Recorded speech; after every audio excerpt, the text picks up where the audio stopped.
Welcome to the channel.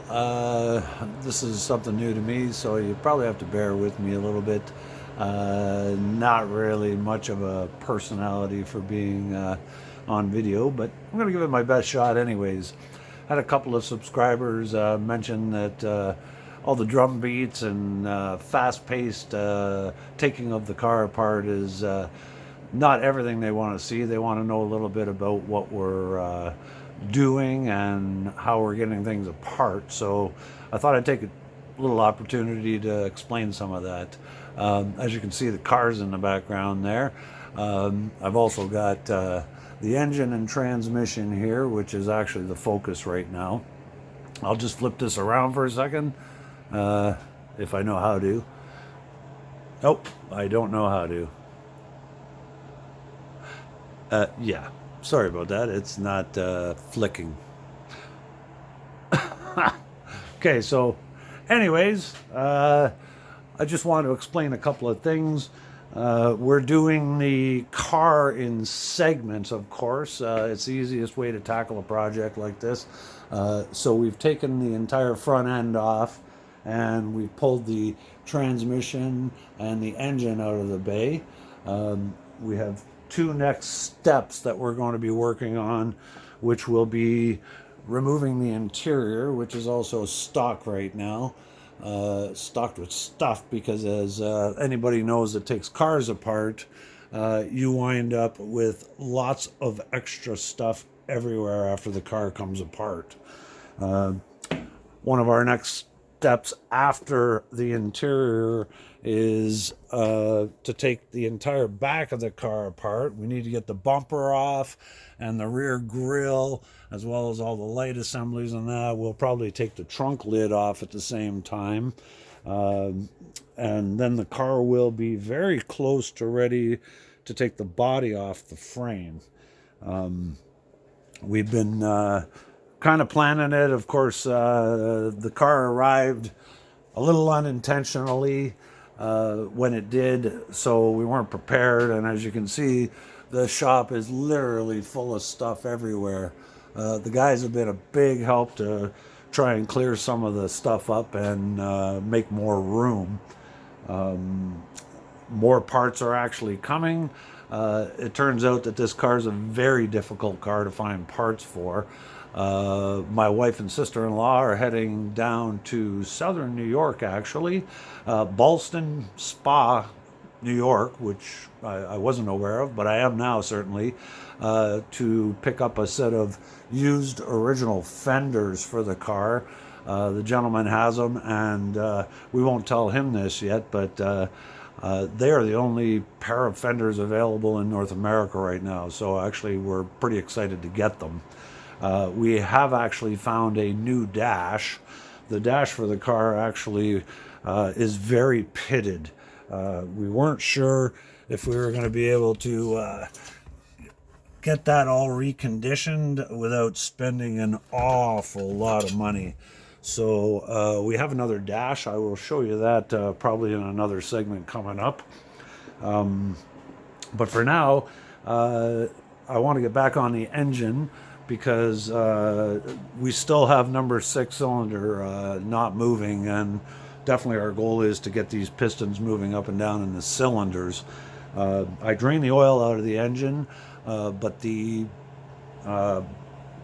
after I pulled the drain plug, absolutely nothing came out of the bottom, so I had to fish around with a screwdriver to get rid of all the sludge, and then finally start draining the oil that was still in it, plus all the diesel fuel and transmission fluid that we put in there to try to unseize the engine when it was still in the car.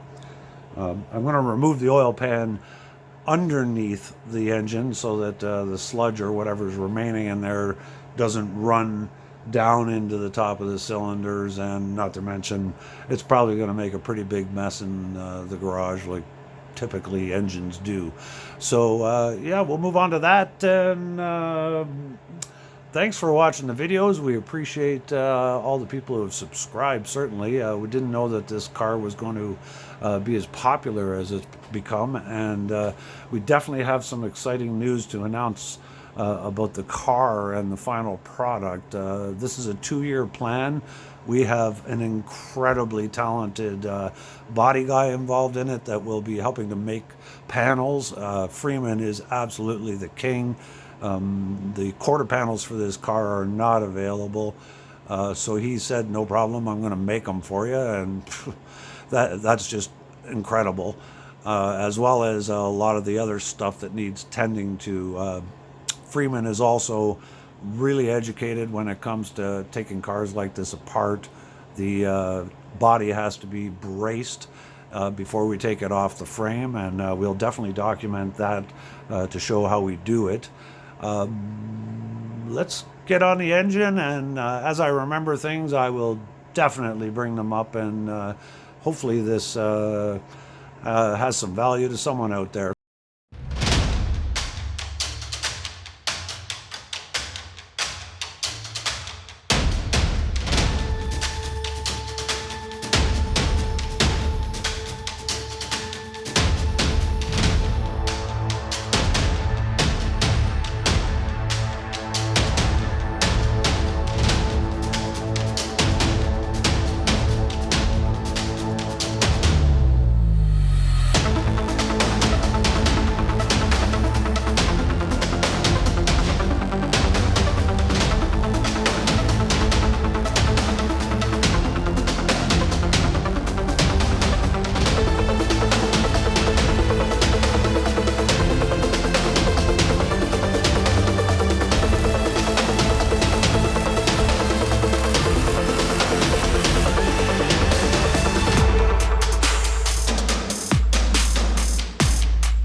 I give everyone a look inside if you want to see inside of an engine. So, of course, our bad cylinder wound up on the other side. Alexa, pause. So, number 6 is now over here. That's the one that was all the way at top dead center, and you can see how dry it is on the cylinder, that no lubrication has made it past the top of the cylinder where we were trying to get it to. Some of the other ones are a little oily, which means that the oil got past the rings and down into the cylinder wall a bit. She definitely suffered lack of oil changes. That's why there was so much gunge in the bottom of the oil pan. And now we just got to see if we can spray the bottom of these with penetrant and get it to start seeping out the other side of the motor. And if we accomplish that, we're probably going to get this apart moving under its own power. So if you've never seen this before, there's a piston head, there's a connecting rod. This is a connecting rod cap. All the way along here is actually your crankshaft. It goes on the outside. That's where your flywheel goes. And it travels all the way through, connecting all the pistons to one shaft.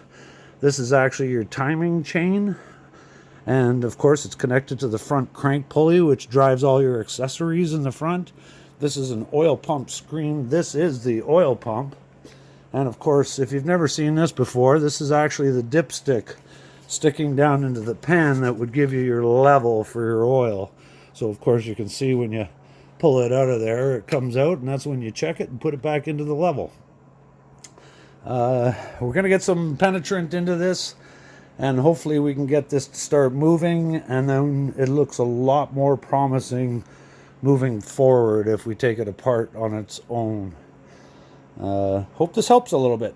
So I went over to the local parts store, My plan here is to clean the actual top side of the pistons in the cylinders to make them as dry as possible.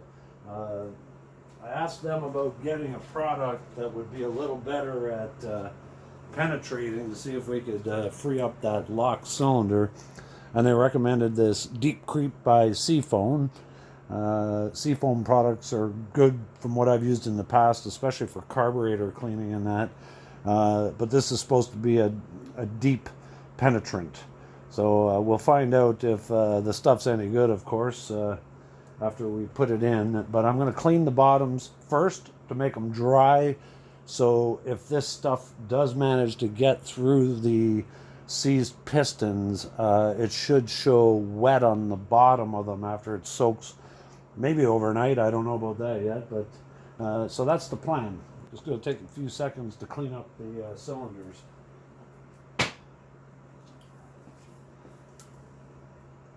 And our problem cylinder was number 6, which happens to be this one right here, so that's going to be the one that really matters. If this manages to get past the piston and start leaking out the bottom, we're probably going to get this motor to roll over. And if I haven't said it before, the motor is a 352 Ford Y block, or FE, better known as.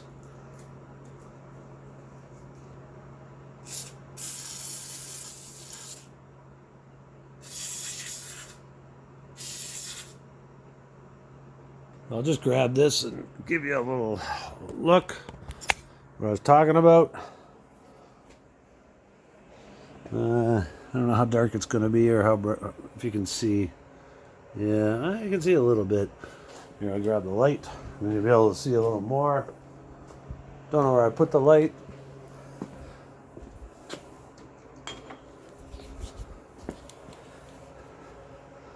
So there, you can kind of see the cylinder's actually kind of dried up because of the brake clean.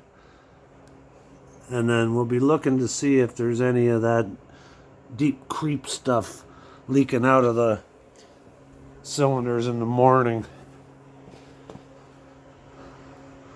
There you can see, and of course there's our troubled piston there, the one that hasn't moved. And if we got stuff leaking out of this in the morning, we have a much better shot at actually getting this thing to move. So thanks a lot for watching again today, and we'll talk to you tomorrow. Actually, the boys are coming tomorrow, and we got to make a decision on our next job, which will be to either remove the interior or take the back end of the car apart.